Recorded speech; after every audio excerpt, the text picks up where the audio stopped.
Chers amis, bonjour.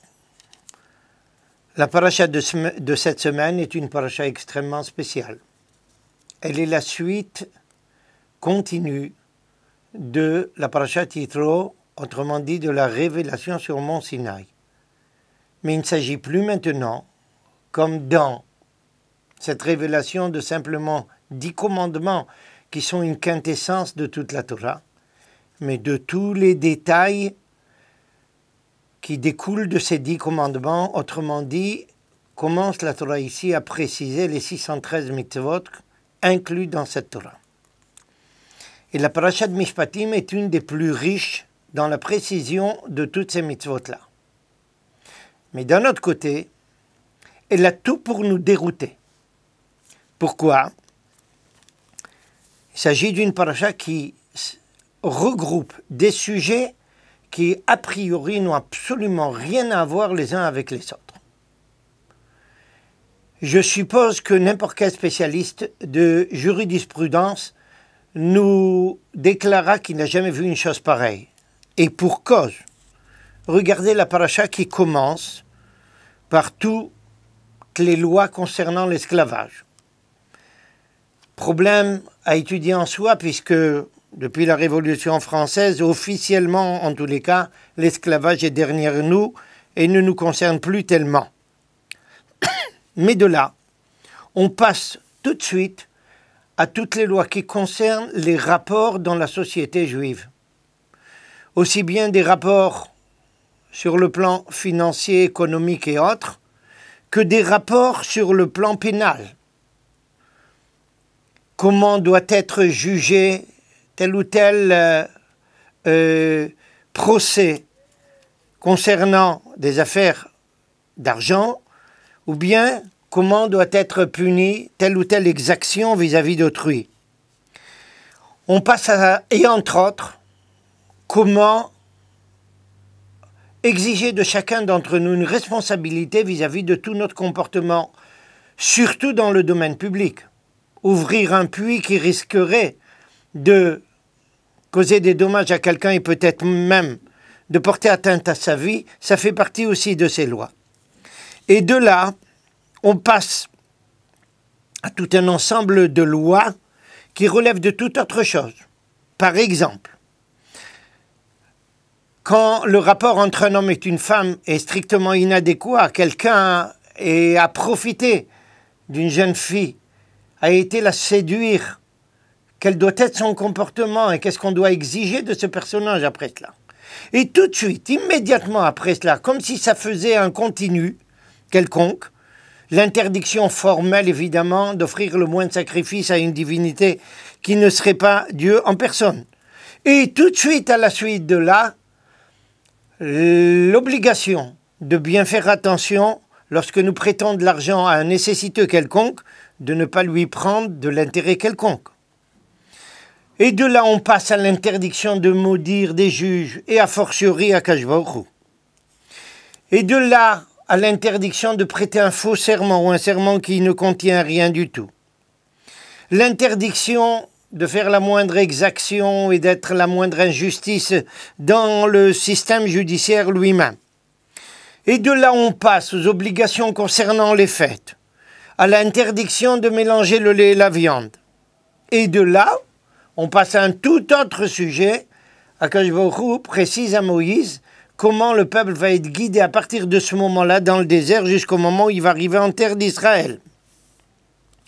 L'interdiction de sorcellerie, les punitions de gens qui s'y livreraient, et tout cela qui arrive quasiment à un couronnement particulier, la déclaration et la fameuse déclaration du peuple juif, Naaseh venishma. Nous allons faire et nous allons écouter. Autrement dit, lorsque Moïse est envoyé au peuple juif par Dieu, afin de lui demander est-ce qu'il est prêt à accepter tous ces engagements-là qui sont innombrables, le peuple juif répond avec un enthousiasme époustouflant, nous allons réaliser tout cela et ensuite nous allons écouter. Vous savez, avec l'humour juif, on peut toujours être très content d'une phrase pareille. Il n'y a que le juif pour dire qu'il va d'abord réaliser, ensuite il va écouter. Ça veut dire qu'il ne va pas réaliser ce qu'il va écouter, mais il va réaliser. Mais ce n'est pas le sens véritable. C'est une petite pique, sans plus. Le sens de cette phrase marque cette acceptation inconditionnelle du peuple juif de réaliser la Torah a priori avant même de l'avoir entendue. À tel point que le Talmud dans Masechet Shabbat nous dit comment est-ce possible? Comment quelqu'un peut promettre de réaliser quelque chose avant même de l'avoir entendu? Réponse double du Talmud. Première réponse, c'est que il est impossible de comprendre le sens véritable de la Torah avant de la réaliser. Pour bien saisir ce point-là, je vous donnerai tout de suite un exemple. Est-il possible d'expliquer à quelqu'un le véritable contenu d'un Shabbat avant qu'il ait vécu un Shabbat dans une famille juive traditionnelle qui va vivre le Shabbat pleinement? Impossible. Vivre un Shabbat de façon orthodoxe, ce n'est pas simplement se soumettre à tout un ensemble d'interdictions. C'est de faire abstraction de tous nos engagements hebdomadaires, de toutes nos occupations, de faire fi de tout cela et de s'enfoncer dans un monde spirituel où nous nous consacrons à une étude, à un examen de toute notre existence et de tous nos rapports avec Dieu. Toutes les interdictions ne deviennent à ce moment-là qu'un moyen d'aider le juif à vivre un monde spirituel au moins une journée dans la semaine.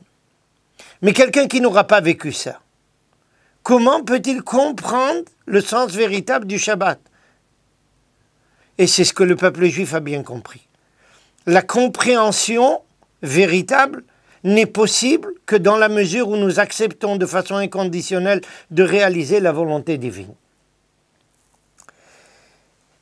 Mais d'où vient cet enthousiasme du peuple juif à avoir accepté ça? C'est un enthousiasme tellement surprenant que Pascal disait la chose suivante. Cette loi est en même temps la plus sévère, la plus rigoureuse de toutes en ce qui regarde le culte de leur religion, obligeant ce peuple, pour le retenir dans son devoir, à 1000 observations particulières et pénibles sous peine de vie. De sorte que c'est une chose bien étonnante qu'elle se soit toujours conservée si constamment durant tant de siècles par un peuple rebelle et impatient comme celui-ci. Vous voyez que Pascal avait bien compris qui nous étions. Comment un peuple rebelle comme nous accepte ça de façon inconditionnelle et en plus avec enthousiasme. Et réponse, c'est que la neshama juive, l'âme juive a compris que cette Torah correspond à notre identité, c'est elle qui exprime de la façon la plus pleine cette identité profonde et nishmatite du juif. Et cette loi, nous la maintenons depuis longtemps. Ce même Pascal disait dans ce même texte, il rappelait que Flavius Joseph, le fameux historien, qui est un peu problématique à nos yeux, parce qu'il était un petit peu traître à son peuple, raconte dans un livre, un fameux livre qui est une des premières histoires d'antisémitisme de l'histoire, contre Appion. Il raconte que les Grecs nous accusaient à nous Juifs de nous maintenir avec les mêmes lois depuis 1500 ans. Et ils n'arrivaient pas à comprendre ça. C'est vrai, dans un monde occidental où les valeurs ne sont pas des valeurs qui relèvent d'une vérité transcendantale, mais qui, d'une simple volonté de pouvoir maintenir une société afin qu'elle ne s'écroule pas, autrement dit une culture créée par l'humain, ne peut pas comprendre qu'il y a une vérité transcendantale qui est là et qui offre au peuple juif une loi immuable. Et il y a de cela 2000 ans, on nous accusait de maintenir la même loi. Et voici que 2000 ans sont passés et on maintient la même loi. Comment est-ce possible? Le monde change, le monde progresse, le monde évolue. Comment une loi peut rester la loi adéquate à une société en transformation profonde, permanente? Réponse aussi de la paracha. quand Moïse contracte cette alliance avec le peuple juif après son acceptation de la Torah, il lui précise qu'il lui donne la Torah et la mitzvah. Et là, on ne comprend pas tout à fait. On croyait que la Torah, c'est un ensemble de mitzvot. Alors, comment parler de Torah d'un côté et de mitzvah à part? Le terme mitzvah ici, et c'est ça la réponse, n'est pas la mitzvah au sens simple de ce terme-là, autrement dit une simple loi.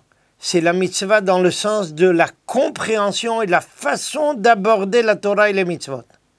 Et la façon d'aborder les Torah et les mitzvot qui sont consignés par écrit, seuls les Chachamim peuvent le faire.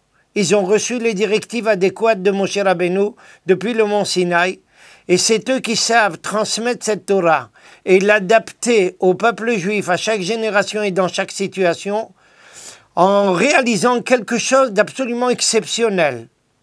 Il y a ici une fidélité, rien du passé n'est abandonné, on reste strictement orthodoxe, sans procéder à une réforme quelconque, qu'elle soit relève du monde réformé ou conservateur, sans la moindre réforme, la Torah par les Chachamim est adaptée à n'importe quelle situation du juif.